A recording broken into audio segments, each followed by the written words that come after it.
Trump was threatening to make Canada the 51st state. Canada called me a couple of weeks ago. They want to be part of it.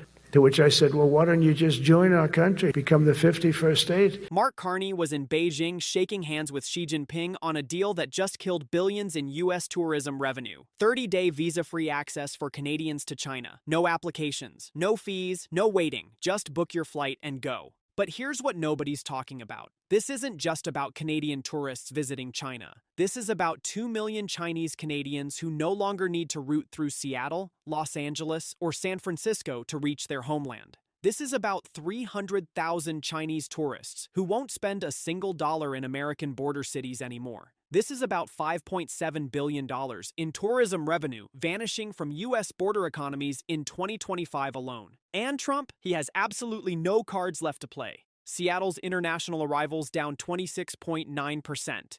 Buffalo bleeding 14.8% of its visitors. Border crossings from Canada into Washington down 24%. 20 American city markets losing over 10% of their Canadian tourists. Hotels empty, airports quiet, restaurants struggling, all because Trump thought threatening Canada would force submission. Instead, he pushed Canada straight into China's arms. Today, we're showing you exactly how this visa-free deal destroys American border city economies, how 2 million Chinese Canadians just bypassed U.S. airports forever, how 300,000 Chinese tourists will fly direct to Canada instead of routing through America, how Trump's trade war backfired so spectacularly that Canada is now building a new global trading order with China, and how American mayors are watching helplessly as their cities collapse. But before we dive in, if you appreciate fearless analysis like this, smash that like button and subscribe, because mainstream media won't tell you these stories.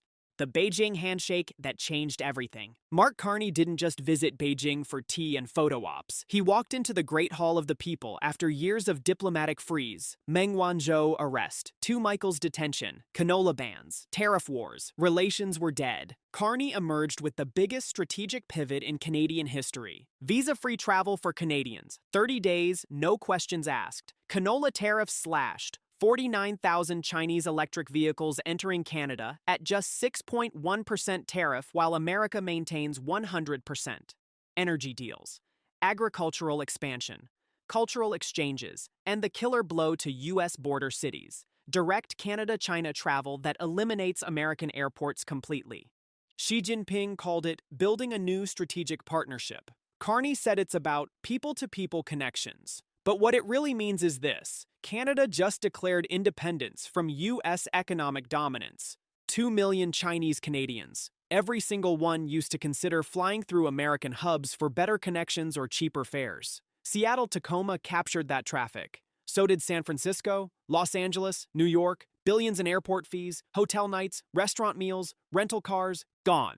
The numbers don't lie. Once implemented, Canadians get 30 days in China visa-free. Canada joins 45 countries with this privilege. Americans still need to apply, still pay $140, still wait weeks for processing, still might get rejected. This asymmetry just handed Canadian tourism a nuclear advantage. But here's where it gets devastating for American cities. Those 2 million Chinese Canadians visiting family, doing business, attending weddings, buying property in China, they don't need Seattle anymore. They don't need Los Angeles as a layover. Direct Vancouver, Beijing, direct Toronto, Shanghai, direct Montreal, Guangzhou. 0 American touchpoints, 0 American revenue. The Chinese tourist exodus. 300,000 Chinese tourists visited Canada in 2024.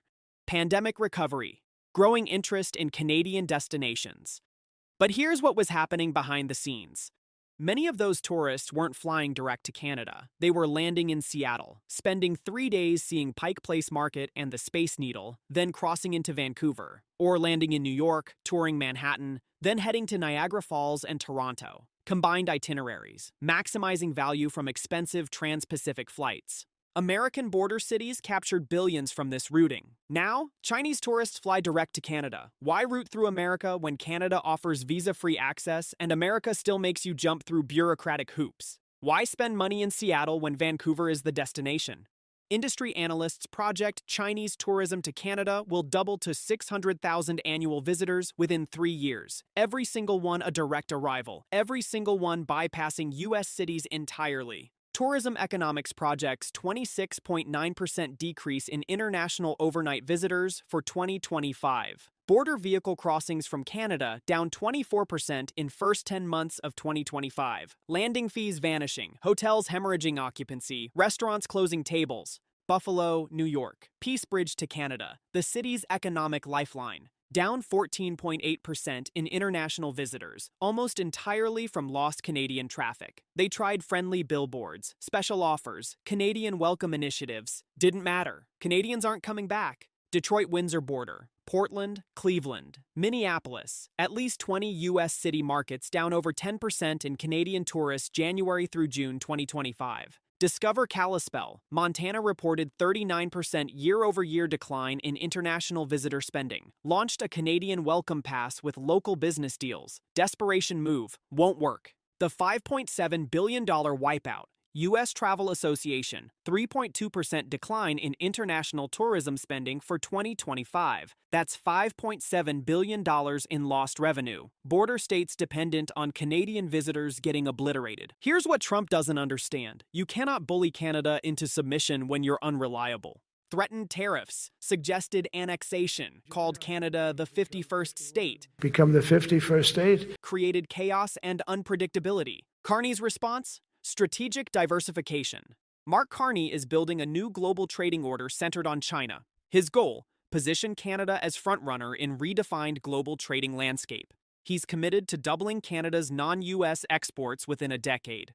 Since taking office in March 2025, Carney finalized 12 international agreements on security and trade across 4 continents in 6 months: European Union, Qatar, and now China. Trump cannot stop this. Cannot threaten Canada into abandoning China. Cannot offer anything matching China's market size and investment capacity. His leverage evaporated through his own actions.